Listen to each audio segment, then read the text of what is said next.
Today's reading is Matthew 17, verses 1 through 9. After 6 days, Jesus took Peter, James, and James's brother John and led them off up a high mountain by themselves. There he was transformed in front of them. His face shone like the sun, and his clothes became as white as light. Then astonishingly, Moses and Elijah appeared to them, and they were talking with Jesus. Peter just had to say something. "Master," he said to Jesus, "it's wonderful for us to be here. If you want, I'll make 3 shelters here, one for you, one for Moses, and one for Elijah." But while he was still speaking, a bright cloud overshadowed them. There came a voice out of the cloud. "This is my dear son," said the voice, "and I'm delighted with him. Pay attention to him." When the disciples heard this, they fell on their faces, and they were scared out of their wits. Jesus came and touched them. "Get up," he said, "and don't be afraid." When they raised their eyes, they saw nobody except Jesus, all by himself. As they were coming down the mountain, Jesus gave them strict instructions. "Don't tell anyone about the vision," he said, "until the Son of Man has been raised from the dead." Well, this is Transfiguration Sunday. This is a familiar text to us, at least parts of it. I think myself this is one of the most important texts in the New Testament. And we've talked about it as a hermeneutical text, as a revelation, really, of how we should view the law and the prophets. Moses and Elijah represent the law and the prophets. And with them fading off in the distance during this vision, and with the voice from heaven saying, "This is my son, listen to him," that gives us a framework through which we can then approach all of Scripture through the Son of God, not through Moses or not through Elijah. Those were important signposts. They were important steps along the way. But Jesus is the primary focus that God revealed to James, Peter, and John in this vision. So I have an icon. I have a book at home of Orthodox icons, and I scanned this. This is why there's a little bit of white around the bottom out of that book. So icons are interesting because when you tell a story, you tell the story and it's sequential. It's in a line. So you can only really in a story consider one thing at a time. But icons are meant so that you consider multiple things at the same time because they all appear at once. So in this icon, you see Jesus in the center dressed in white with Moses and Elijah. There are 3 mountain peaks there, not just one. Of course, the story doesn't tell us there are 3 peaks, but the icon is trying to tell us something. That these figures of Moses and Elijah represent more than just who they are individually. They represent these 2 pillars of the Old Testament, the law and the prophets. Around Jesus is these blue circles. Those are called a mandorla, and those are always representative of Jesus being represented as both divine and human in one person. Elijah is on the left as we look at the picture, standing on his own mountain peak, representing the prophets. Moses is on our right, looking at the picture with the tablets of the law in his hand, also on a mountain peak. And of course, Moses received the law, received these tablets on Mount Sinai. Elijah also had an encounter with God on Mount Sinai, which we'll talk about today as well. So these 3 mountain peaks again tell us that the story has more to tell us than just Jesus meeting with these 2 Old Testament individuals. It has something to tell us about the law and the prophets in all. There are 3 beams of light emanating from Jesus' feet. You see down to James, John, and Peter. James would be on the left. He's fallen on his back, and he's covering his face. John is in the center. He's fallen kind of head over heels. He's also covering his face. And then we see Peter on the right. He manages to rise up to his knees, and he's raising his hand to speak. So when exactly in the story do Peter, James, and John fall to the ground? If we read the text, we'll find that out. Peter said to Jesus, "Lord, it is good for us to be here. If you wish, I'll make 3 dwellings here, one for you, one for Moses, one for Elijah." While he was still speaking, suddenly a bright cloud overshadowed them, and a cloud and from the cloud a voice said, "This is my Son, the beloved, with him I am well pleased. Listen to him." When the disciples heard this voice, and I don't think it was just the sound of the voice that made them fall, it was what the voice said. "This is my beloved Son, listen to him." They fell to the ground and were overcome by fear. It's a fearful thing to hear from God that we should give more priority to what Jesus says than we've always been told to give priority to. It's a fearful thing. I didn't say that very well. It's fearful that we should give more priority to what Jesus says when we've always been taught to listen to the law and the prophets equally. It can be a fearful thing. The icon shows James and John covering their eyes. They don't want to see this. There's two levels to this story. The story does say Jesus' face was shining bright like the sun. So in the physical way to understand this story, we could say, oh yeah, they're covering their eyes because his face was so bright. But at the deeper level, we could say they're covering they're blocking their senses because this is too much to take. It's too big a revelation for them at this point. They've been taught all their lives to listen to Moses and Elijah. These guys, they didn't know that Jesus was the Messiah at this point. All of their religious tradition had told them to hold to Moses and Elijah. And now a voice from a cloud comes, just like Moses had heard a voice from the cloud on Mount Sinai. And this time, though, the voice gives priority to Jesus. It's so unsettling they fall to the ground, cover their eyes. Why? Because I think they're afraid of the implications. There are significant implications to this, and it was too much. It was too much to take all at once. I see the same kind of response today when we tell people, you guys have encountered it, when you tell your friends what our approach to Scripture is. Maybe they didn't fall down, but oftentimes they start acting a little squirrely. They start acting a little nervous, like, well, this sounds odd, this sounds different than I've always been told. Well, that's exactly the response Peter, James, and John would have had. This sounds odd. This voice from the cloud, which came to Moses in the cloud, seems to be saying something different, or seems to be upping Moses, leading us away beyond Moses, if you could say. Maybe not away, but at least beyond where Moses took the people of Israel. But I think it's important that we try to listen and we try to see what's being revealed here. Brian Zahn says, instead of looking for loopholes to avoid doing what Jesus says, maybe we should ask him to teach us how to live, as he says. We love to look for the loopholes, don't we? So when Jesus sees Peter, James, and John on the ground, quaking in fear, he does this. But Jesus came and touched them, saying, "Get up and do not be afraid." And when they looked up, they saw no one except Jesus himself alone. Jesus, I think, knows how difficult this is. He knew how difficult it was for Peter, James, and John. I think he knows how difficult it is for us. In the vision, Moses and Elijah have disappeared. We need to let them go, too. We can let Moses and Elijah go because Jesus is here.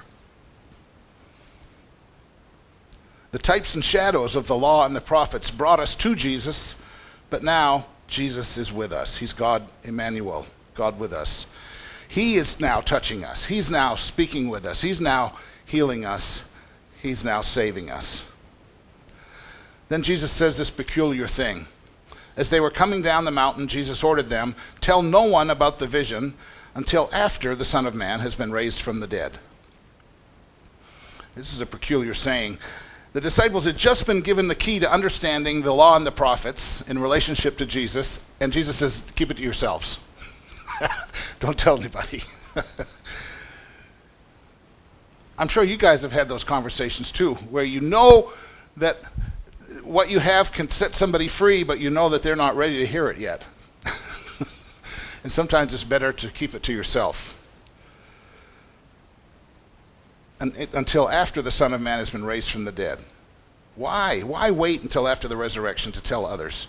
The next 4 verses, I think, give us a clue. And the disciples asked him, "Why then do the scribes say that Elijah must come first?" He replied, "Elijah is indeed coming and will restore all things. But I tell you that Elijah has already come." And they did not recognize him, but they did to him whatever they pleased. so also the Son of Man is about to suffer at their hands." Then the disciples understood that he was speaking to them about John the Baptist. So the disciples are looking for Elijah to come before the Messiah. Where'd they get that idea? Well, from Malachi 4. Malachi wrote, "Behold, I will send you Elijah the prophet before the coming of the great and dreadful," or fearsome, or awesome. There's lots of ways you can translate that word. That many scriptures translate it as dreadful or fearful. It also can be translated awesome. Takes a little bit of the negative consequence out of it. "Behold, I will send you Elijah the prophet before the coming of the great and awesome day of the Lord." I like that one. So after hearing Jesus' response, they realized that John the Baptist was a functional Elijah. He was a type, or he was the fulfillment of that prophecy from Malachi. So when Peter, James, and John thought about Elijah, what would they have thought of? What would they have been expecting this Elijah figure who was to come prior to the Messiah? They were looking for him. Here they bring this up to Jesus. I think they're catching the implications here, although it's not, they don't completely understand it. They understand, even though they didn't want to see all the implications, now they're thinking about it, and they're saying, this is the voice of God telling us to listen to Jesus over Moses and Elijah. Okay, so that means maybe he's the Messiah, but wait a minute, Elijah's supposed to come first before the Messiah, and we haven't seen Elijah come yet. But Jesus tells them he did already come, and it was actually John the Baptist. So let's think about who would they have been expecting when they were thinking about Elijah coming. What kind of person would that have been? Well, if you think back of the miracles of Elijah, he did quite a number of them. He started and stopped a drought. That's a big deal. He multiplied meal and oil for a widow one time. He brought a child back to life. That's a pretty big deal. Now, they'd been seeing Jesus do similar things like this. But perhaps the ones that Elijah was most famous for were a different kind of miracle. Like the time he called down fire from heaven and burned up 102 Samaritan soldiers that were coming out just to inquire something of him. The same kind of Elijah that the disciples had already appealed to when Jesus sent them to a village of Samaria, and they didn't receive Jesus, and they said, "Hey, can't we do what Elijah did and call fire down on these people?" And Jesus says, "No, you don't know what spirit you're of." The other big one of Elijah's was his showdown with the prophets of Baal on Mount Carmel. You guys all remember that one, right? Elijah challenges the priests and the prophets of Baal to a sacrificial duel on Mount Carmel. Now, we're going to be talking about a lot of mountains today, so try to keep all the mountains in mind. So here's the first one, Mount Carmel. This is a story of a religious rivalry. Two religions trying to one-up each other's gods. You have the prophets of Baal, 400 of them, and another 400 prophets there on one side. Then you have Israel and Elijah on the other side. The Baal prophets are calling out to their God, trying to enlist their God in rivalry against Israel and Israel's God. But they're unsuccessful, and Elijah mocks them all through it. He mocks and calls them names, throws all kinds of accusations at them because they can't seem to enlist their God, Baal, into this rivalry with Israel. So then Elijah takes his turn, and he works the Israelites up into this religious frenzy, trying to enlist Yahweh against Baal. Sacrificial fires are lit. The crowd proclaims that the Lord is God, and this mimetic religious frenzy breaks out, and all of the Israelites unite against Baal and his prophets, and then all the prophets are killed by the Israelites. That may be a different way to tell the story than you've heard it, and it puts a little different slant, and we may talk about that a little bit later, but this is Elijah. This is the Elijah most people remember. This is the Elijah I think the disciples had tried to evoke when they wanted to call fire down like Elijah did. So we knew that thinking was in their minds. This is the Elijah that many Christians want to invoke today. We want to prove that our God is bigger than everybody else's God. So we try to enlist Yahweh on our side in our cultural war battles. I've told you before, I used to belong to a pastor's group, and one pastor in particular would, almost clockwork, every meeting he'd bring up this passage. And he'd appeal to this rivalry, and just as a great example of how powerful God is. And then he'd try to apply that to current day conflicts that are going on in the nation or in the world. But then Elijah, after he has this great victory, if you want to call it that, I'm going to call it, quote, victory, he then hears that Jezebel is out after him, and he runs away into the wilderness. So that part of the story, him running off into the wilderness, is often perceived as Elijah's failure or as his lack of faith. This is my pastor friend would do that. He would repeatedly appeal to the sacrificial account on Mount Carmel as the victory, and then appeal to Elijah's running off into the wilderness as his failure or as his lack of faith. Well, he's led by God to another mountain, Mount Horeb, which is the same as Mount Sinai, where Moses received the law. Okay? The word of the Lord comes to Elijah here, out in the wilderness on Mount Sinai, and says to stand on the mountain because the Lord is going to pass by. Then three things happen. A great wind comes. It says the wind even broke the rocks in place, but the Lord was not in the wind. A great earthquake comes, and the Lord was not in the earthquake. A fire comes, but the Lord was not in the fire. And then silence. And the voice of the Lord then comes as a still small voice in the silence, not in the destructive forces of earth, wind, or fire. Anybody like that band? I like that band. God was not in the destructive forces of earth, wind, or fire. So when we see Elijah's retreat into the wilderness as a failure, as a lack of faith, we miss the trajectory of the story. We miss where the story was going. The story was going toward this revelation that happened in the cave on the mountain. The revelation that God is not and never was in fires of sacrifice or in the destructive forces of earth, wind, and fire. Whatever it was that happened on Mount Carmel with the prophets of Baal that caused the religious frenzy that Elijah harnessed, which is what he did. He harnessed this frenzy among the Israelites to go and sacrifice the prophets of Baal. We have to say, after reading the end of the story, like Paul Harvey, this is the rest of the story, we have to say that that wasn't God at work there, because God is not in the fire.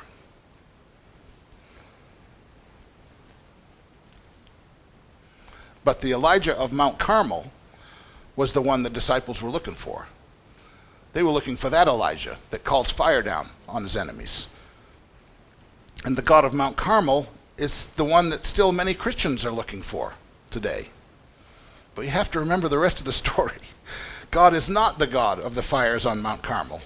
He doesn't bring judgment through earth, wind, or fire. But I tell you that Elijah has already come, and they did not recognize him, but they did to him whatever they pleased. So also the Son of Man is about to suffer at their hands. So a type of Elijah came in John the Baptist, but they didn't recognize him. Why? Because John the Baptist didn't call fire down on Herod. John the Baptist's head ended up on a plate in Herod's banquet hall. This just doesn't look like the Elijah on Mount Carmel at all. But it has some similarity to the Elijah on Mount Sinai. And then he says, so also the Son of Man is about to suffer at their hands. This is why Jesus told Peter and James and John not to tell anybody about this event until he'd been raised from the dead, because nobody was ready to hear it. They were all looking for Elijah to come, like Elijah acted on Mount Carmel, and they were looking for the Messiah to come acting like that. That, in other words, Elijah would have been the warm-up act, the warm-up act for the great warrior Messiah. But Jesus is disabusing them of all of that in this statement. And he's telling them, I think he realizes they don't understand this yet, so I can't have them talking to other people about it until after I'm raised from the dead, because something is going to shift at the resurrection that'll make this all make sense to them. Because right up until the crucifixion, they were all hoping Jesus would act like Elijah on Mount Carmel. They were still hoping that Jesus would rain fire down from heaven on his enemies, but Jesus is not Elijah. Listen to him. And God the Father is not Elijah. Jesus, remember, he said this repeatedly, I only do what I see my Father doing. I love this crucifix. If you notice, it has Jesus on the cross, but behind him, holding his arms, is the Father. And above the Father is the Holy Spirit, the dove. What a different way to think about the cross. Not with an absent Father, deserting the Son, pouring out his own wrath on the Son, but actually being there present with the Son. It's what Paul says in Corinthians, right? He was... the Father was in the Son, reconciling the world to himself. The reconciliation of the world happened right here at the cross. So when they arrested Jesus, he didn't call down fire from heaven because he only did what he saw his Father doing. And when they were whipping him with a cat of nine tails, he didn't call fire down from heaven. Why? Because he only did what he saw his Father doing. And when they spit in his face and pulled out his beard, he didn't call fire down from heaven because he only did what he saw his Father doing. And when they drove nails through his hands and feet, he didn't call down fire from heaven because he only did what he saw his Father doing. And when they mocked him and said, if you are the Son of God, save yourself. Even one of the criminals said that to him, but other passersby said it too. He didn't call fire down from heaven even then because he only did what he saw his Father doing. And when he rose from the dead and he appeared to his disciples in that locked room, he didn't call fire down to destroy them for abandoning him. Why? Because he still only did what he saw his Father doing.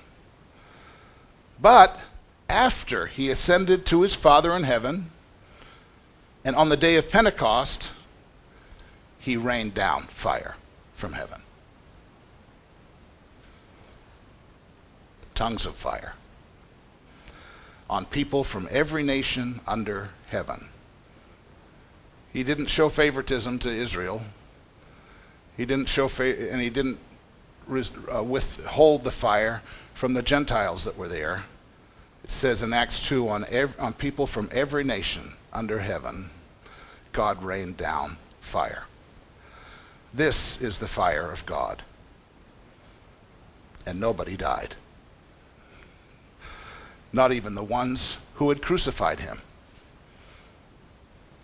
And the fire of God was accompanied by the sound of a rushing mighty wind.